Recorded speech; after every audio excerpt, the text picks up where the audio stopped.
हम देखेंगे sequence impedance. ठीक है, जैसे कि पहली क्लास में पढ़ा था कि पॉजिटिव, नेगेटिव और जीरो सीक्वेंस तीन कंपोनेंट होते हैं। किसी भी अनसिमेट्रिकल को अगर सिमेट्रिकल कंपोनेंट में कन्वर्ट करते हैं तो फोर्टेस्क्यू भैया जो थे वो एक का थ्योरम दिए थे, जिसके हिसाब से अपन क्या कर सकते हैं कि जो अपना अनबैलेंस सिस्टम है या फिर जो वेक्टर है उसे हम n-1 बैलेंस और एक जीरो सीक्वेंस में कन्वर्ट कर सकते थे। ठीक है, तो उसी के जैसे हम वोल्टेज देखे थे कि जीरो पॉजिटिव और आपका नेगेटिव सीक्वेंस पे, उसके बाद में करंट का भी देखे थे, करंट और वोल्टेज दोनों सेम ही रहेगा। ठीक है, उसके बाद में देखते हैं कि जो सीक्वेंस है मतलब जो इम्पीडेंस है उसे भी कितने सीक्वेंस में डिवाइड किया गया है। तो यहाँ पर लिखा है जैसे the sequence impedance of an equipment और a component of power system are positive sequence impedance, negative sequence impedance और आपका जीरो सीक्वेंस इम्पीडेंस। ठीक है, जैसा वोल्टेज और करंट को डिवाइड किया गया था तीन सीक्वेंस पे, वैसा ही इम्पीडेंस को भी डिवाइड किया गया है। ठीक है, तो यहाँ पर देखना कि जो कंपोनेंट लिखा हुआ है इक्विपमेंट और a component of a power system, इसका मतलब ये है कि पावर सिस्टम का कोई भी कंपोनेंट या equipment,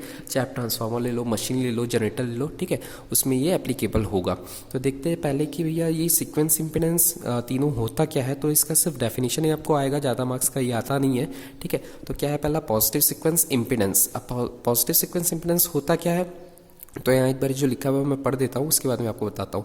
it is the impedance offered by the equipment to flow the positive sequence current. ठीक है, मतलब ये कह रहा है कि भैया पॉजिटिव सीक्वेंस इम्पीडेंस तब होगा जब जो इक्विपमेंट या फिर पावर सिस्टम का कोई भी कंपोनेंट जो है वो क्या करेगा, फ्लो करेगा किसको, पॉजिटिव सीक्वेंस करंट को।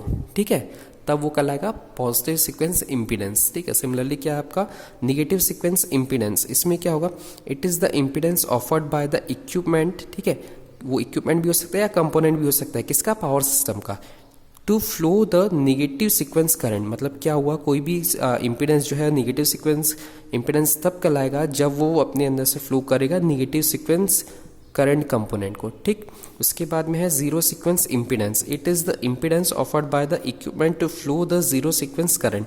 सिंपल सी बात है भैया कि अगर जीरो सीक्वेंस करंट को फ्लो कर रहा है तो वो जीरो सीक्वेंस इम्पीडेंस हो जाएगा, नेगेटिव सीक्वेंस करंट को फ्लो कर रहा है तो वो नेगेटिव सीक्वेंस इम्पीडेंस हो जाएगा, और पॉजिटिव सीक्वेंस करंट को फ्लो कर रहा है अपने अंदर से तो वो हो जाएगा पॉजिटिव सीक्वेंस इम्पीडेंस। ठीक है, इसके बाद में दूसरा टॉपिक बाद में देखते हैं।